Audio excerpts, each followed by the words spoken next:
Bangladesh cricket board BCB নির্বাচন ঘিরে তৈরি হওয়া সমঝোতা শেষ মুহূর্তেই ভেঙে গেছে। দীর্ঘ আলোচনার পরও প্রার্থীদের মধ্যে ঐকমত্য না হওয়ায় আবারও অনিশ্চয়তা ঘনীভূত হল আসন্ন নির্বাচনের পরিবেশে। জানা গেছে, গত কয়েকদিন ধরে একাধিক সিনিয়র পরিচালক ও প্রভাবশালী ক্রিকেট সংগঠকের উপস্থিতিতে সমঝোতার চেষ্টা চলছিল। নির্বাচনী লড়াই এড়িয়ে সর্বসম্মতিক্রমে বোর্ড পরিচালনা গঠনের পরিকল্পনাও করা হয়েছিল। কিন্তু মধ্যরাতেই কয়েকজন প্রার্থীর অবস্থান পরিবর্তনের কারণে আলোচনায় ভাঙন ধরে। ফলে নতুন করে প্রতিদ্বন্দ্বিতা ছাড়া উপায় থাকছে না বলে ধারণা করছে পর্যবেক্ষক মহল।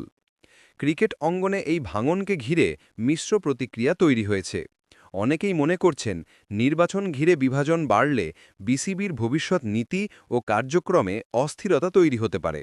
তবে সমর্থক ও ক্রিকেট প্রেমীদের প্রত্যাশা, সবকিছুর ঊর্ধ্বে উঠে স্বচ্ছ ও গ্রহণযোগ্য নির্বাচন অনুষ্ঠিত হোক।